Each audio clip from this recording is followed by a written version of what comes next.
ओम नमो सद्गुरु निर्गुणा।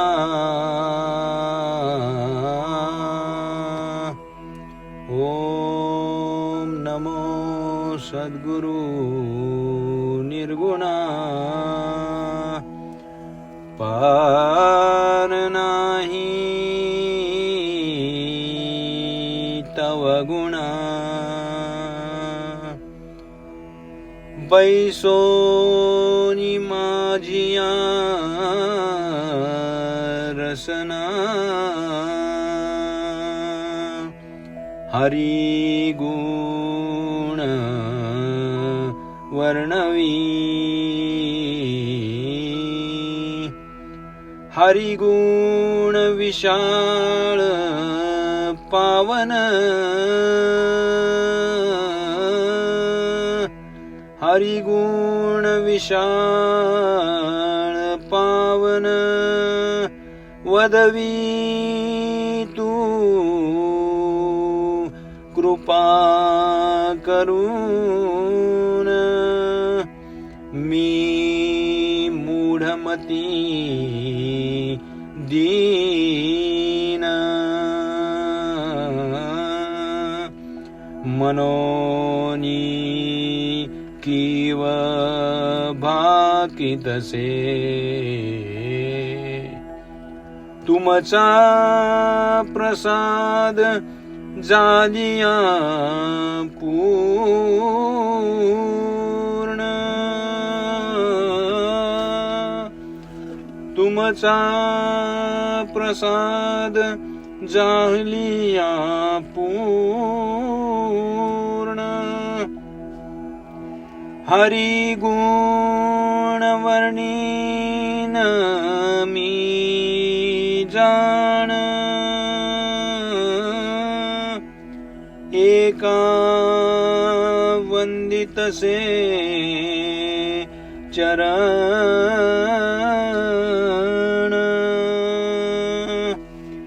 सद्गुरुचे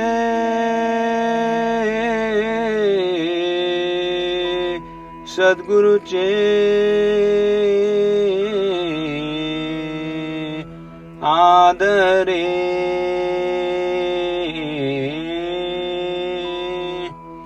पुंडलिक वरदा हरि विठ्ठल, श्री ज्ञानदेव तुकाराम, पंढरीनाथ भगवान की जय। माऊली ज्ञानेश्वर महाराज की जय। जिव्हेश्वर भगवान की जय। माऊली महावैष्णव संत श्री ज्ञानेश्वर महाराजांच्या विरहिण्या अभंगाच्या निरूपण मालेतील प्रस्तावनेचा हा तिसरा भाग सुरू करत आहे.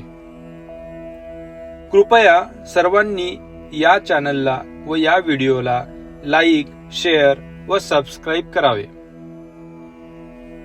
सुरुवातीचा नाथ महाराजांचा अभंग आपण म्हणूया. भक्ती प्रेमाविना ज्ञान नको देवा, भक्ती प्रेमाविना ज्ञान नको देवा. अभिमान नित्य नवा दयावाढी, अभिमान नित्य नवा दयावाढी. प्रेम सुख देई, प्रेम सुख देई, प्रेम सुख देई, प्रेम सुख देई. प्रेमे विण नाही समाधान, प्रेमे विण नाही नाही समाधान. प्रेम सुख देई, प्रेम सुख देई, प्रेम सुख देई, प्रेम सुख देई.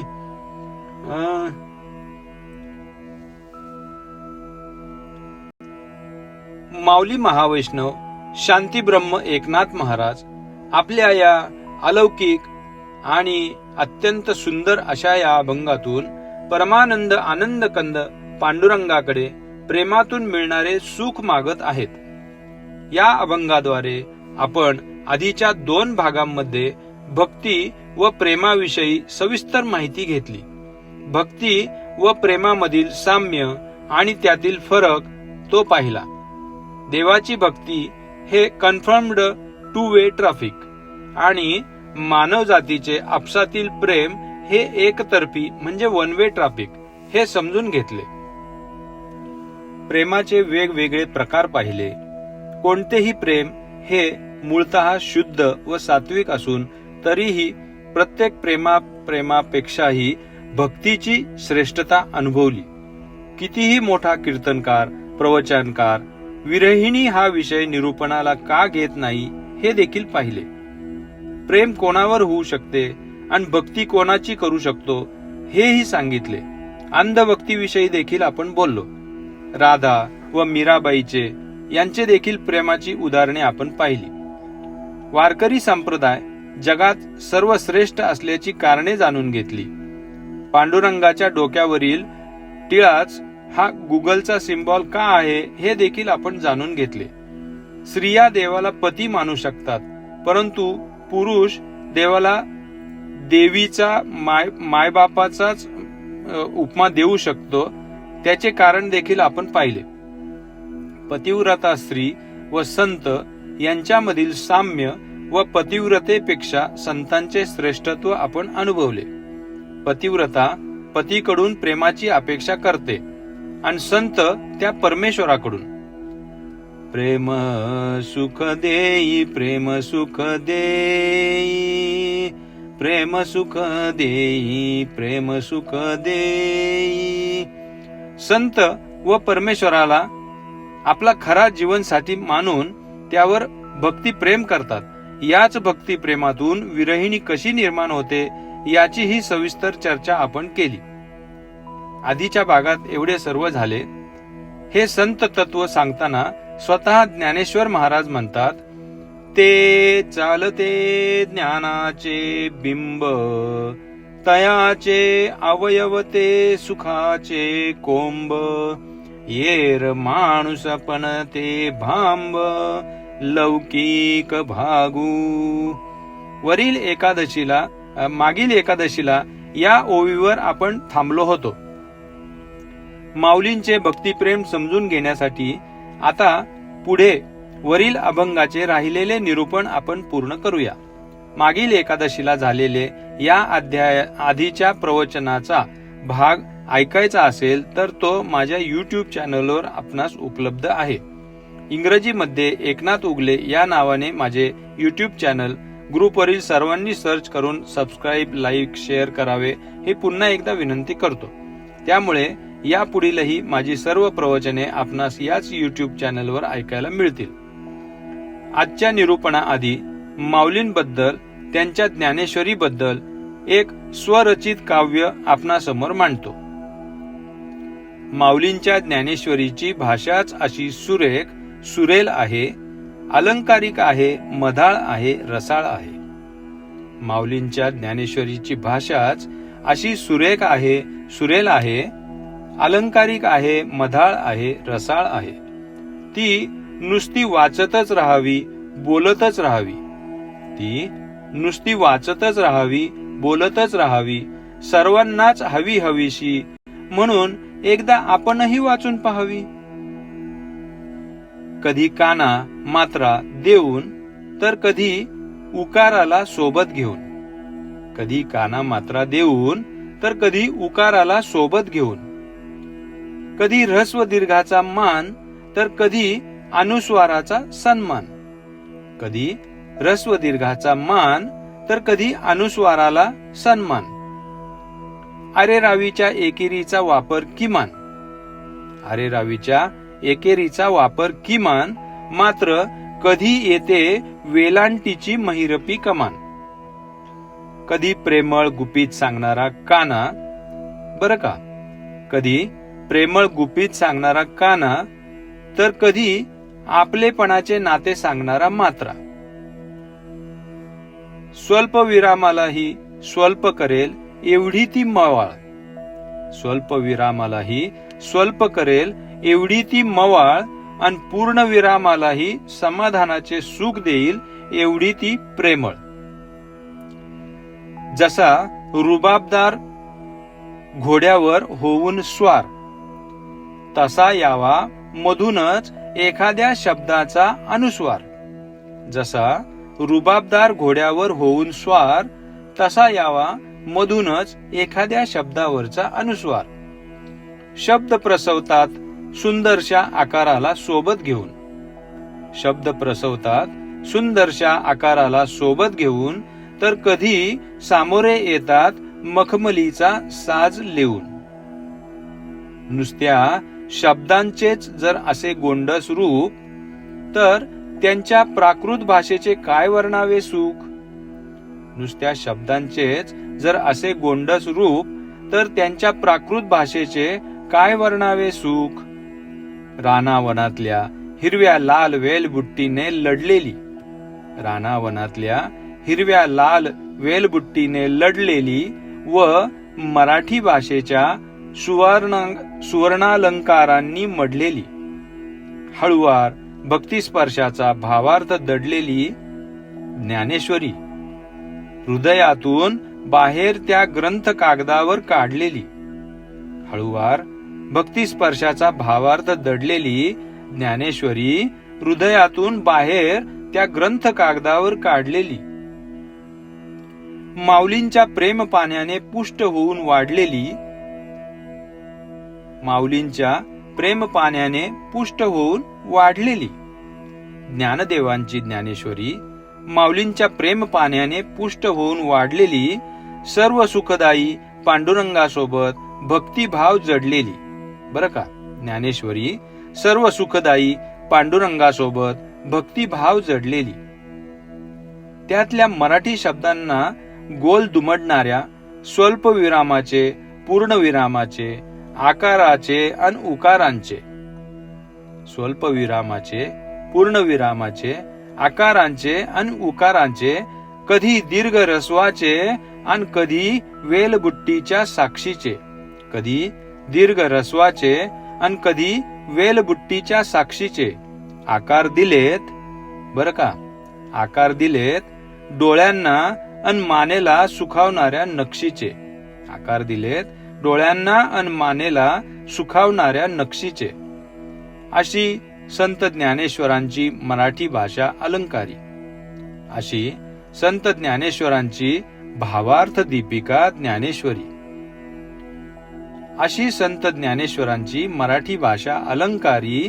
अशी संत ज्ञानेश्वरांची भावार्थ दीपिका ज्ञानेश्वरी.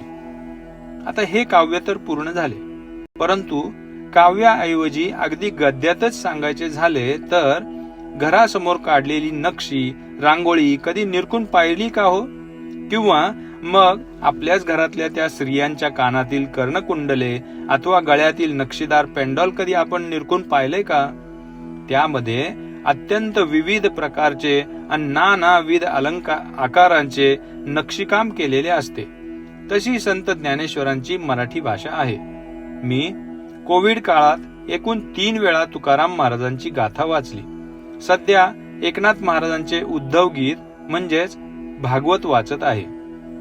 परंतु खरं सांगू का तुम्हाला, सर्वात आधी ज्ञानेश्वर महाराजांची जी वाचलेली ज्ञानेश्वरी आहे ना, अत्यंत अलंकारिक शब्दार्थ आणि भावार्थ असलेली ही ज्ञानेश्वरी तिने तितकेच सर्वात जास्त मनाला वेड लावले आहे. ज्ञानदेवे रचिला पाया आणि तुका झालासे कळस. तसे पाहिले तर ज्ञानेश्वर महाराजांनी या भागवत धर्म मंदिराचा पाया रचला आहे व तुकाराम महाराजांनी कळसाची भूमिका पार पाडली आहे. पाया दगड गोट्यांपासून, माती मुरमापासून बनवलेला असतो, तर कळस चकचकीत चमकणाऱ्या अस्सल सोन्यापासून बनवलेला असतो. म्हणजेच पायापेक्षा कळसच जास्त आकर्षक आणि जास्त डौलदार, मौल्यवान. मात्र मंदिराचे खरे सामर्थ्य या पायातच एकवटलेले असते, दडलेले असते. तसे तर सर्वच संत साहित्य आध्यात्मिक ज्ञानाने परिपूर्ण, अगदी एकापेक्षा एक वरचढच आहे. परंतु नाथांघरची उलटी गंगा म्हणतात ना, अगदी तसेच मला मात्र ज्ञानेश्वरी, माऊलींची ज्ञानेश्वरीच मनाला लढिवाळ लळा आणि जीवाला प्रभू प्रेमाचा जिव्हाळा लावणारी वाटते. ज्ञानदेवे रचिला पाया. नेमके असे काय आहे या ज्ञानेश्वरी रूपी पायामध्ये? सुवर्णालंकारांनी भरलेले आणि जडजेवाहिऱ्यांनी मढलेले आध्यात्मिक ज्ञानरूपी सोन्याचे हंडे संत ज्ञानेश्वरांनी या धर्म मंदिराच्या पायात या ज्ञानेश्वरीत भरून ठेवलेले आहेत. धर्म मंदिराच्या पायाला आध्यात्मिक ज्ञानाच्या सुवर्णाचा भक्कम पाया आणि आधार देणारी ही ज्ञानेश्वरी, आणि म्हणूनच समस्त मराठी मनाला, हिंदू धर्माला आणि वारकरी संप्रदायाला तिने अक्षरशः वेड लावले आहे बरं का. संत ज्ञानेश्वरांनी आपल्या लहानशा जीवनाचा सर्वात जास्त काळ ज्ञानेश्वरी ग्रंथासाठी दिला. अमृतानुभवासारखा प्रत्यक्ष अमृताचा अनुभव चाखायला लावणारा ग्रंथही लिहिला. अगदी सर्वसामान्यांसाठी हरिपाठ देखील केला. अनेक उत्तमोत्तम अभंग केले. अशी ही संत ज्ञानेश्वर महाराजांची साहित्य पर्वणी. संत ज्ञानेश्वरांच्या साहित्यात जीवनाचा कुठला भाव नाही, कुठली भावना नाही असे नाही. जीवनातले सर्व पैलू माऊलींनी यथासांग मांडलेले आहेत. राग, लोभ, द्वेष, प्रेम, अगदी सर्व भावनांचा सविस्तर उहापोह माऊलींनी आपल्या साहित्यात केलेला आहे. परंतु कोणत्याही गोष्टीची तुर्यावस्था ही काही निराळीच असते. याच तुर्यावस्थेत भावनेलाही भावविभोर करेल अशी विरहिणी जन्माला आली. लोक काय म्हणतील, लोक काय म्हणतील हा विचार माऊली करत बसले असते तर एवढे प्रगल्भ साहित्य घडलेच नसते, विरहिणी जन्माला आलीच नसती. त्यामुळेच त्यांच्या साहित्याबद्दल सविस्तर विचार मांडणे, त्यातूनच आपणही माऊलींचे प्रेम विशेषत्वाने उपभोगणे हे आपणच ठरवायचं. यासाठी आपणही मग लोक काय म्हणतील याची चिंता न करता मन मोकळं व्यक्त व्हायचं. त्यावर कोणाला काय म्हणायचे ते त्यांनी म्हणत बसावं, म्हणत राहावं, आपण त्याकडे लक्ष देऊ नये. परंतु कुरबुरीच्या, कुबुद्धीच्या, कुविचारांच्या कोणा इतरांसाठी आपल्या भक्तिप्रेमात आपण बाधा आणू नये, खंड पडू देऊ नये हे मात्र खरे. आणि म्हणूनच आज सुरू केलेले हे माऊलींच्या अप्रतिम विरहिणीचे निरूपण पांडुरंगाच्या भक्तिप्रेमाने भरून गेलेल्या आपल्या आयुष्याच्या शेवटच्या काळात माऊलींना पांडुरंगाला भेटण्याची, त्याच्याशी एकरूपता साधण्याची अतीव इच्छा स्फुरण पावत होती. आणि याच अवस्थेत मनातील हीच अतीव प्रेमाची, विरह भावनेने भरलेली आणि एकत्वासाठी असुसलेली अवस्था समोरील पवित्र ग्रंथाच्या कागदावर अभंग रूपाने उतरत होती. याच अभंगातील उत्कट विरह भावनेमुळे त्यांनाच विरहिण्या असे संबोधन प्राप्त झाले. प्रेमाची अत्युच्च उत्कट अवस्था, पांडुरंगाच्या भक्तीची परमोच्च अवस्था म्हणजे विरहिणी.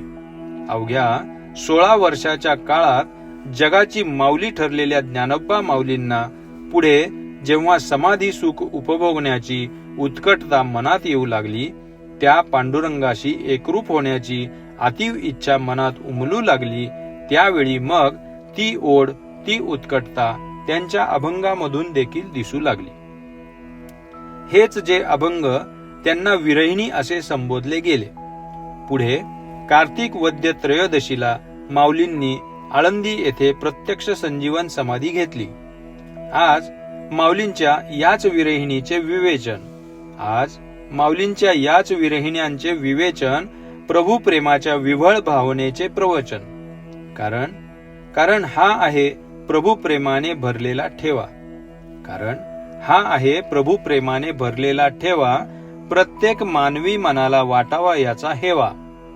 या पुढील विरहिणी निरूपणाच्या वेळी प्रत्येकाने आवर्जून आणखी आणखी आपल्या इतर सर्व समाज बांधवांना त्यांना देखील जॉईन करावे.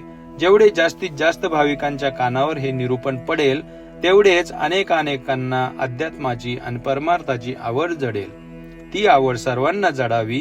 म्हणूनच नाथ महाराज म्हणतात, प्रेम सुख देई, प्रेम सुख देई, प्रेम सुख देई, प्रेम सुख देई, प्रेम सुख देई, प्रेम सुख देई, प्रेम सुख देई, प्रेम सुख देई.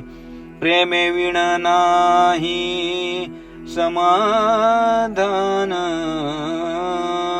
प्रेमे विण नाही समाधान. प्रेम सुख देई, प्रेम सुख देई, प्रेम सुख देई, प्रेम सुख देई.